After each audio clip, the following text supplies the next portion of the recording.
What is going on, kings and queens of this wonderful wonderland that we call YouTube? So, I'm excited because my new book, The Crystal Rose, is just about done.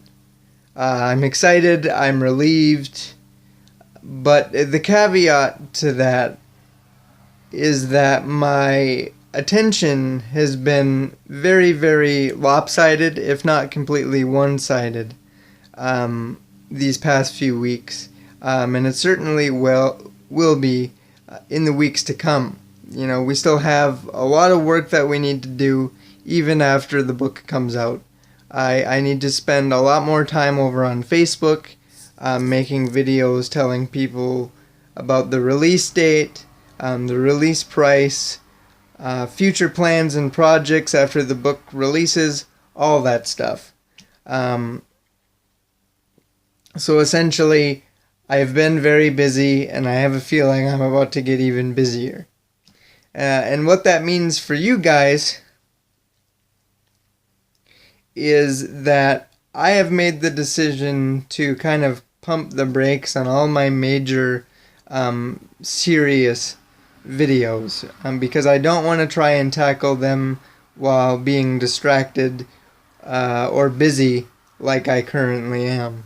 So I figured the best thing to do would be to put a halt to that, and instead focus on some fun random videos that would be relatively easy for me to sit down and do, and put out without taking up too much time or effort or whatever, because it all needs to go over to my book, my business, over on Facebook and all the other platforms that I deal with for it. So I figured that I would start the fun by telling you all a story having to do with my collecting. Now, the majority of the time that I mention anything to do with collecting or my collection to you guys, it is normally a story surrounded by happiness and excitement. This, however, is a different story. Don't get me wrong, it definitely has excitement and happiness in it. But overall, it's not a good story. It doesn't really have a happy ending, or at least a happy ending that I'm used to. And that's because for the first time in my collecting life, my collecting career, I got burned quite bad. And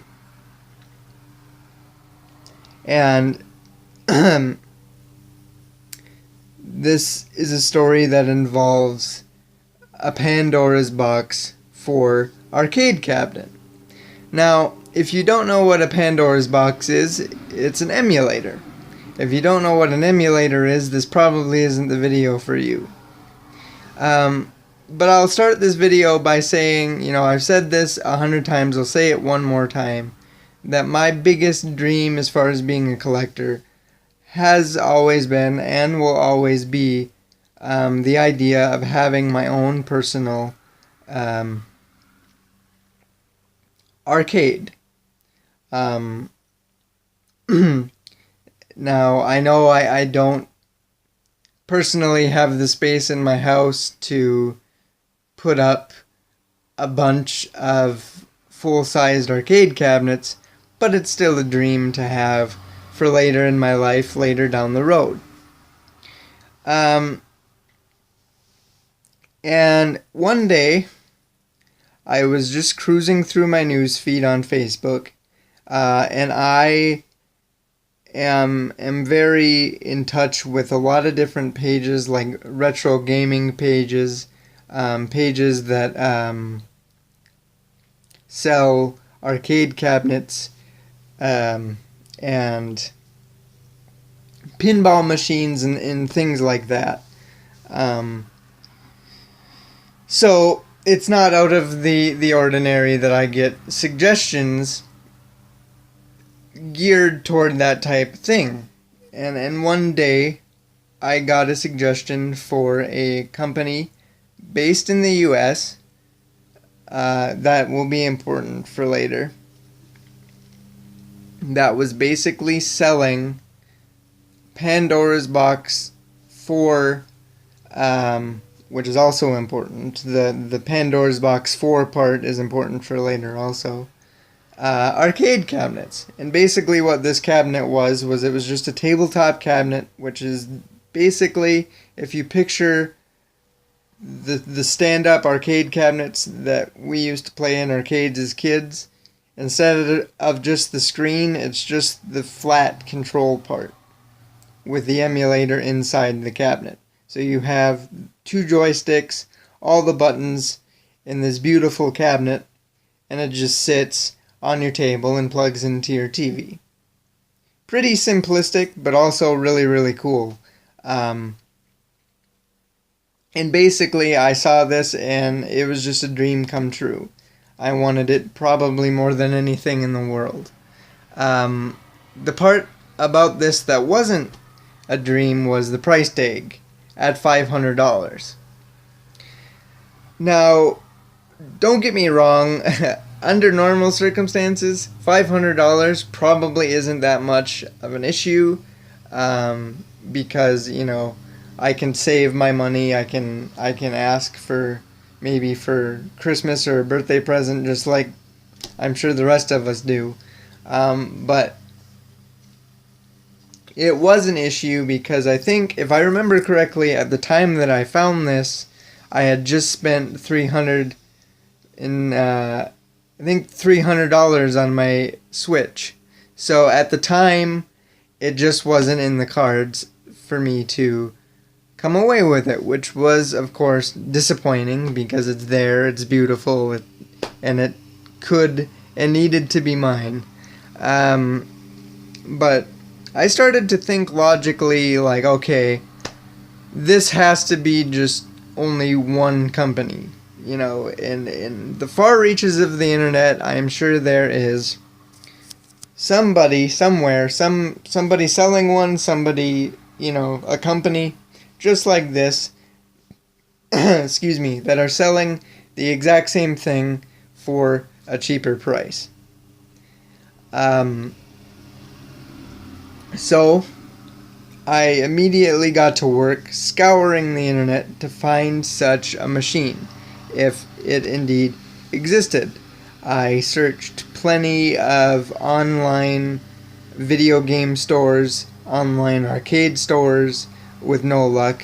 I searched Amazon with no luck, really. And then I got to eBay,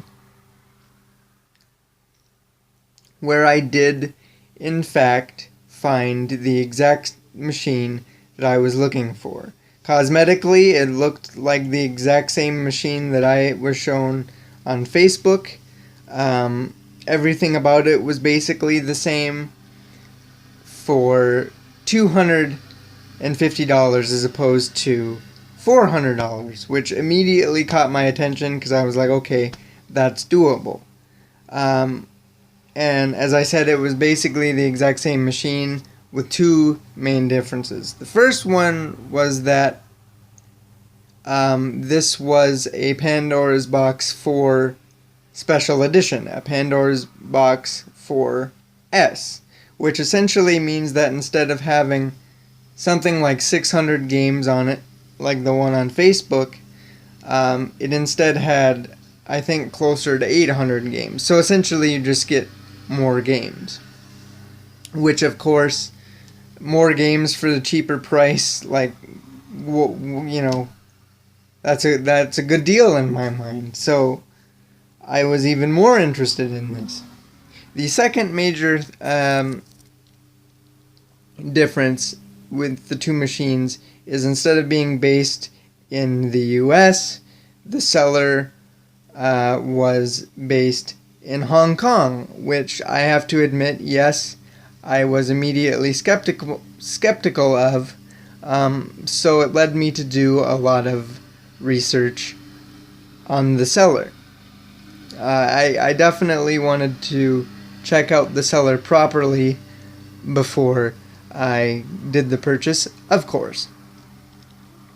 I don't want you guys to think that I'm not eBay savvy or stupid or whatever. I did research the seller, and what I found was that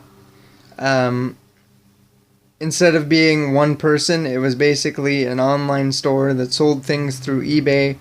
Numerous things. Everything from Pandora's box arcade cabinets to lawnmowers to light bulbs to pretty much everything. Like, they were a full-blown convenience store based out of Hong Kong.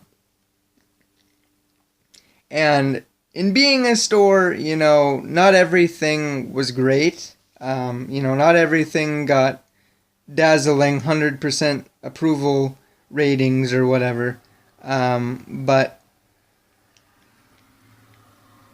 the arcade cabinets that he was selling, just like mine and of course other varieties, were very, very well received.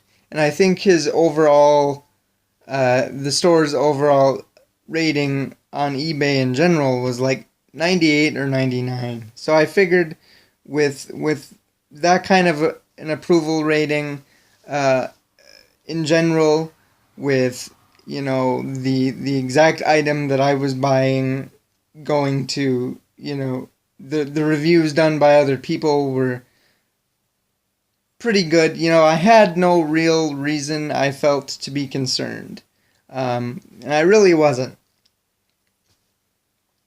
So I talked to my grandparents about it and said, I really have always wanted something like this. I gave them the whole speech that kids normally do. Kids normally do give their parents when they really want something, and my grandpa basically said, you're an adult, it's your money. If you really want it, you can afford it, go for it. So I did. I didn't waste a single second after he gave me the approval. I pressed the buy it now option, and within $250 later, and about a month later, it was at my door, hooked up to my computer screen, which is where it sat for about three months or so. Me and my girlfriend played it daily.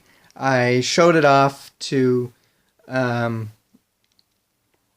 everybody that came over that asked questions about it. I was proud. Like, in terms of, I love and adore every piece to my collection, but this was the one that I just fell in love with. It was everything that I've ever wanted in terms of being a collector. It was like being able to have a whole bunch of arcade games, some that I've played as a kid, some that I've never touched, all at my fingertips without having, 60 stand-up arcade cabinets in a garage or something. Like, it was all in one, all there. It was beautiful. You turned it on. It played Fall Out Boy in the beginning. Very, very cool opening. It lit up and changed color like a rainbow. It had a Street Fighter V layout with Ryu on like the faceplate thing. It was just beautiful, and it felt very, very heavy, very, very hardy. And like I said, I played it and showed it off to all my friends for at least 3 weeks. And then it became kind of tedious because, I wanted to play my computer, and because I have my room constraints, there wasn't a whole lot I could do. If I wanted to play my computer, I had to put it away. So I did. I put it away, put it in my closet, for until very recently, probably a few months or so ago. Well, so like I said, a few months passed until very recently when a buddy of mine came over who hadn't seen it yet, and we were going over the new pieces in my collection that I had gotten since the last time I seen him, because it had been, I don't know, maybe a year or so since I seen him. And he came over, and we were chatting back and forth, and I was like, "Hey, I bought this really cool arcade cabinet from Hong Kong." Um,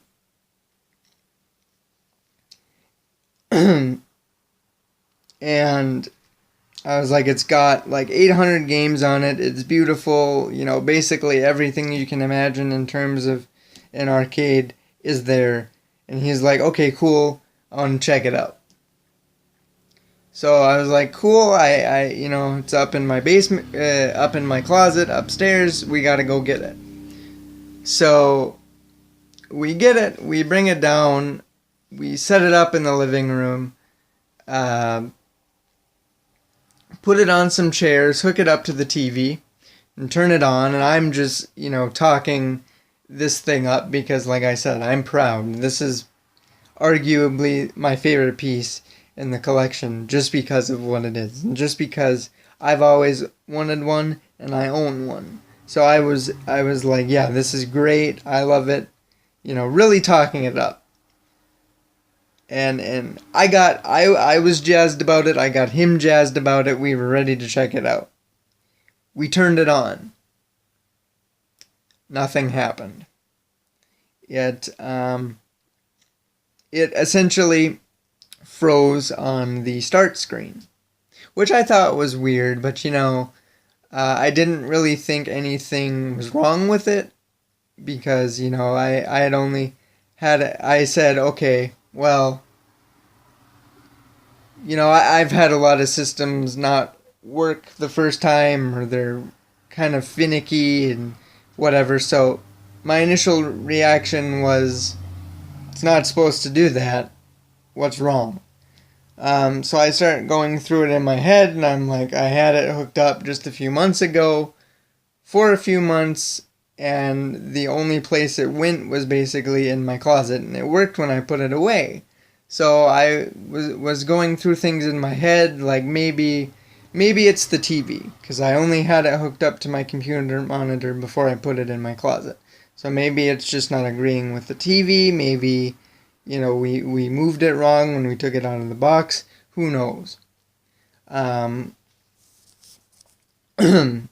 me and my friend, being the super sleuths that we were, took to the internet because we figured, okay, somebody's got to have one of these that have had this problem. Maybe there's a way to fix it. There was nothing, which immediately was, looking back on it, this was alarming because there's like no help out there, which I thought was odd because I'm not the only person on the planet that has one of these and, has had this problem. Because I was thinking, okay, maybe like a wire was loose, or like something got jostled around when we were lifting it or whatever. So I expected there to be an issue. And to be honest, that night was kind of hazy after that because I am somebody that takes a lot of pride and loves my collection very, very dearly. And that's not being a materialistic person, that's just taking a lot of pride in what I do. And in being such a person, I like knowing that every piece of my collection is in the best used condition that it can be. And knowing that everything works. And when a piece of my collection that I spent all this money on that I don't know how to fix really goes wrong, it gives me really, really bad anxiety. Like, my number one priority is figuring out what's wrong and how to fix it so it works again and everything's fine in my world. And when we didn't get that answer via the internet, and we both were kind of like, I don't know what's going on right now, and there was a $250 piece of equipment, my favorite piece of equipment, that wasn't working, I was dying on the inside. I was trying my best to control myself, remain calm, and just figure out what was wrong. So he left and was like, bummer, man. Hope you get it fixed. Essentially, and some days went by and I was just pissed off because I was like, man, it's not working. I really wanted to show it off. I love this piece, and I was griping to my girlfriend about it, who played it as much as I did, if not more, so she knew how much this piece mattered to me. She knew how excited I was to finally get it. And she enjoyed it as well, so she was bummed. And I was like, man, it just all of a sudden doesn't work. I don't know what's wrong with it. I can't think of a single thing that we did wrong to break it. If the cabinet feels sturdy, all the buttons work fine, I think we would notice if we harmed it in some way. So her and I did the same exact brainstorming that me and my friend did, only she's smarter than me and said, I'm going to open it up and look at it. I'm going to take the screws out and we're going to open it up. And we're going to look on the inside to make sure that everything's okay, which is something that me and my friend really didn't consider or think about because we were afraid of doing that and making it worse. Like, I don't know exactly what we expected to happen, but I think we thought if we opened it up, that like a fireball was gonna come out and the whole thing would be torched. So we didn't want to get overly technical about it, messing with the motherboard and the circuit board and all that jazz. We just didn't want to. We had the capability to, especially because my friend is really super techie and smart like that. But it just wasn't something that in the heat of the moment we thought about. My girlfriend did. So she grabbed a screwdriver and took it all apart, opened it up, and you can tell the exact moment when you've hung out with somebody daily, and when you love somebody, you can read them without them ever having to say a word. And at the very moment that my girlfriend opened up the cabinet and looked inside, I could tell something was wrong. Just a look on her face, her jaw kind of dropped, she turned a little white. And then she started to kind of chuckle a little bit, kind of like a nervous, like, oh my god, chuckle. So I was like, what's wrong? And she didn't really say anything. She just kind of turned the cabinet toward me so I could look inside. And obviously, I don't know too much about circuit boards and motherboards and everything that makes something like this tick. But I know what a Pandora's box emulator is supposed to look like. Basically, you'll see it hopefully in the thumbnail. But it's a little box, a very brightly, like, neon colored box. They're pink, they're green, whatever. And it wasn't in there. The only thing that was in there was basically the circuit board. There was no actual emulator, a Pandora's box emulator, in the cabinet. Which really, I was like, imagine that. I was just, and I started to nervous chuckle too, because I was like, man, I don't know what's happening. And we were like, okay, there's no Pandora's box in there. Like, I showed her a picture of what it's supposed to look like.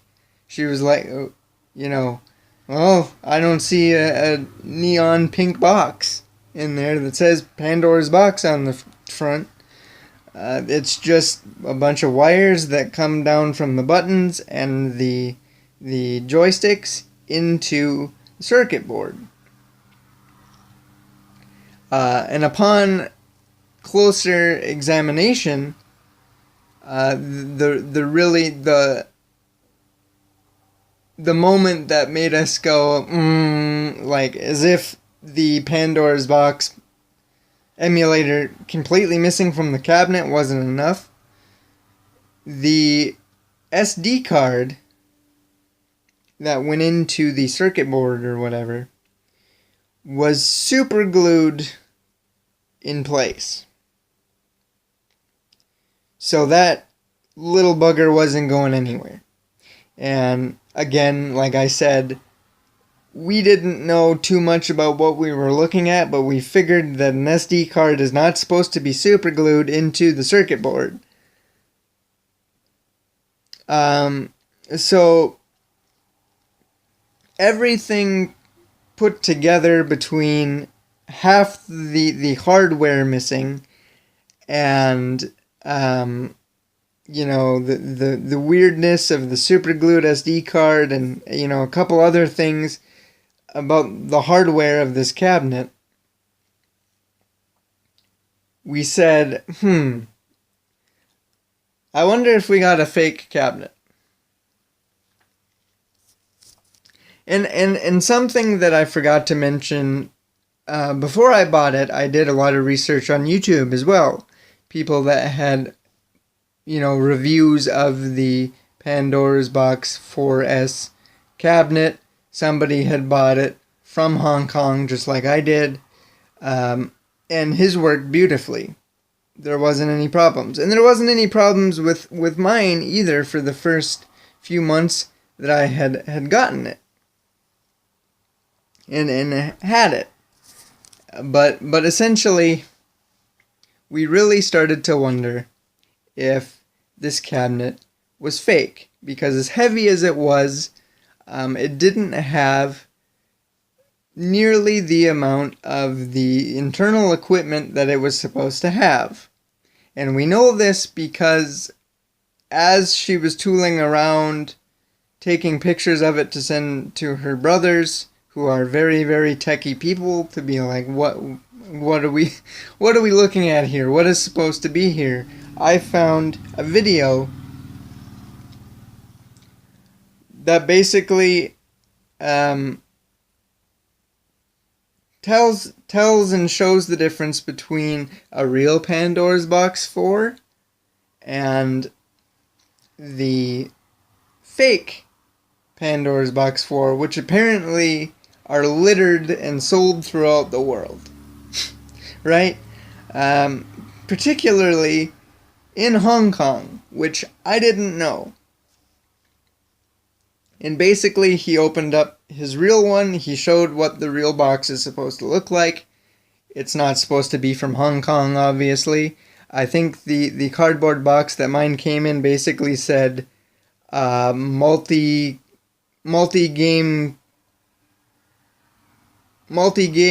console cabinet or something, and it's literally supposed to say Pandora's Box 4 from it. So that was strike one. Strike two was that he opened up his cabinet and opened up the fake one. He opened up the fake one to show the differences, and basically mine looked like it had been gutted. It looked like somebody had taken out all the important stuff and just left the circuit board. So, like I said, as heavy as my cabinet was and as sturdy as it felt, there was really nothing in there that was supposed to be in there, other than basically the bare minimum to get it to work. So that was strike two, because obviously his cabinet had a bunch of extra wires that looked super serious, super intricate, super fancy, and obviously he had the the big neon box in there that's supposed to be in there. So that's strike two. The biggest strike, and the one that made me feel the most stupid, was that he explained exactly how to spot a fake one on the internet before you even buy it, before you even get it at home out of the box.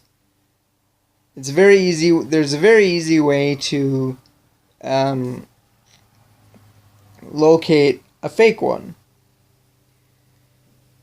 He said basically Pandora's box, like real Pandora's box emulating cabinets, come out in whole numbers. 4, 5, 6. The fake ones are the so-called quote-unquote special editions. The 4S, the 5S, and the 6S.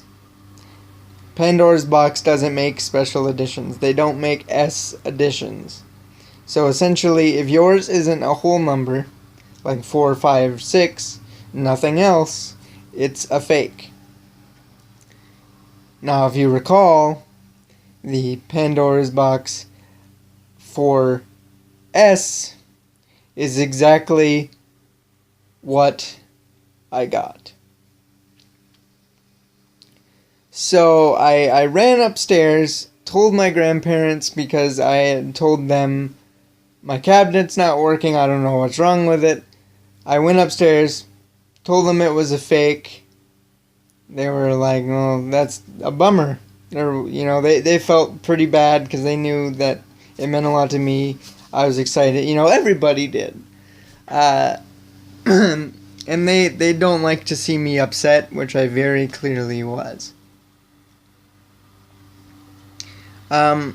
So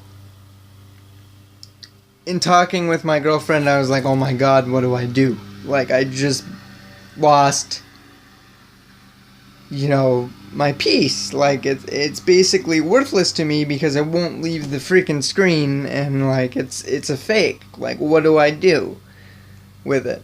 And she was like, okay, we'll take it to my brother. And his fix for it was to basically turn it into a RetroPie, which is just another emulator. It's a real one. Basically he would put everything in it that needed to be in it to work like a real one. The issue is that I think everything together probably would have cost me another $200 to $250, which, why would I want to spend that kind of money to fix it and make it proper when I could just save up and spend the exact same amount of money on a real Pandora's box arcade cabinet? So essentially, the machine is no longer in my possession. It's still in the possession of her brother. And we're just kind of, waiting to see what can happen. Either I afford to fix it, or he does it for free, or whatever. But essentially, the machine I bought is worthless. And, as aggravating as it was for me to be like, a piece of my collection is crap, it doesn't work, oh my god. And as anxiety-filled and angry about that as I was more annoyed at the fact that I lost money. I was more annoyed at the fact, through this whole thing, at the fact that the $200 I spent, basically for the first time ever in my, collecting, and I do spend a lot of money on my collection, but for the very first time, the $250 that I spent,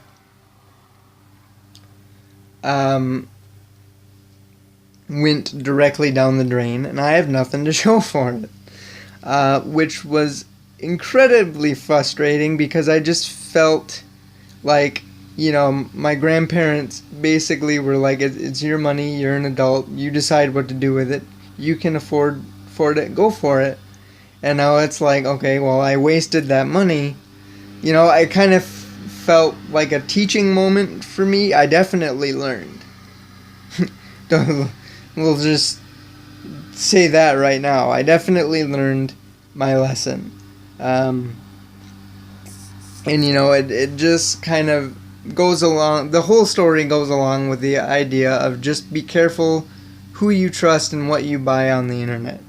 Especially if you don't really know what you're doing and what you're getting into, because I at the time really didn't. Like, I learned so much about Pandora's boxes, like the real ones and the fake ones, in the hour or two that I spent hunting on YouTube, versus, back when I bought it. I knew virtually nothing other than what it was and, stuff like that. But after getting burnt, I learned so much more knowledge that I can use for the next time around. So yeah, I guess the moral of the story is always just be careful who you deal with on the internet, because you never know who's going to scam you. And just be careful what you buy, especially if you're like me, who didn't know what you were getting into. And I really placed trust in the store where I really shouldn't, because my girlfriend and I went back and looked at the eBay page, because she was like, okay, I want to check this guy out. And his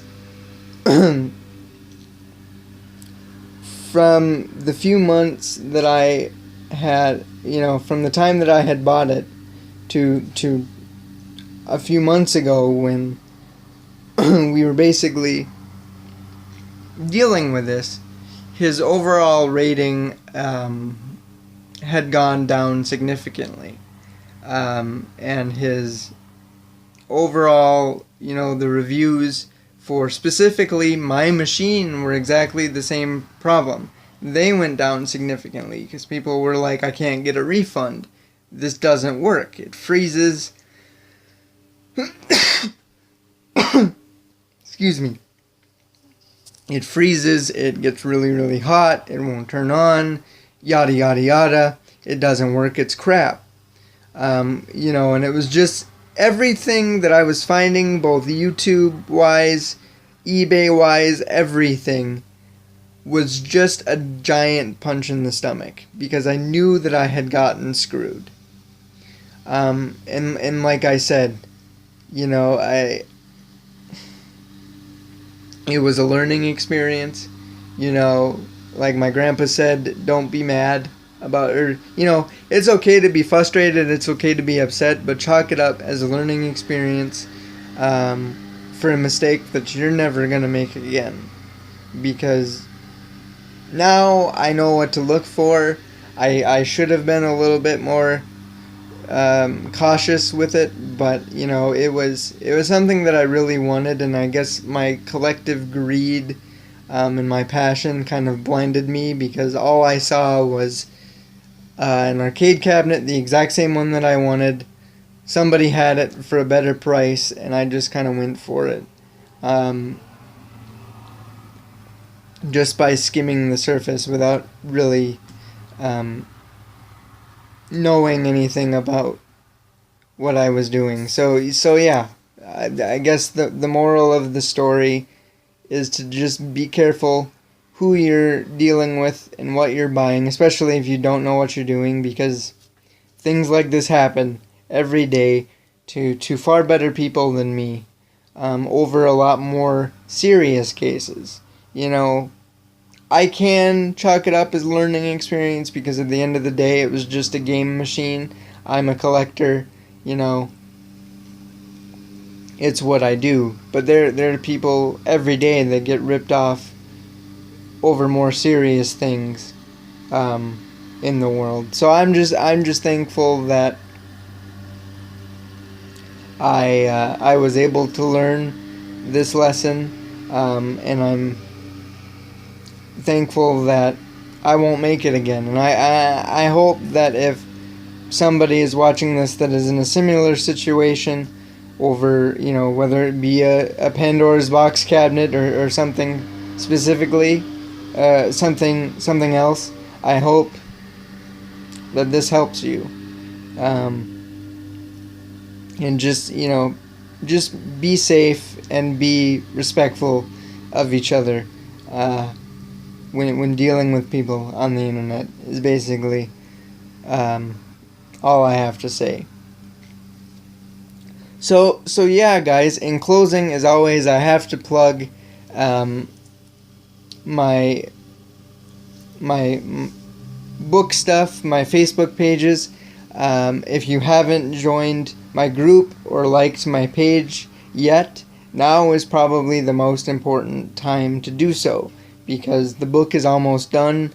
Now is the time where the news updates about all the important information, like the release date, the sales price, and all that stuff is going to start coming out. So if you at all have any interest in my book, specifically my new one, The Crystal Rose, now is the time to jump on ship and join the crew.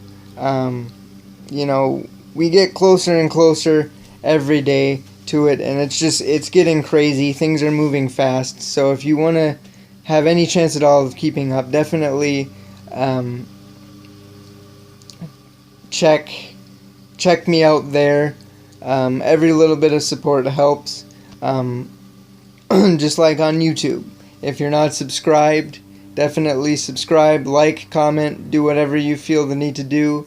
And if you're so inclined, make sure that you press the bell notification button so that when I post new videos, you're notified as soon as they go up, so you don't miss out. Overall, though, I think that's going to do it. You've got my story, you've got my plug.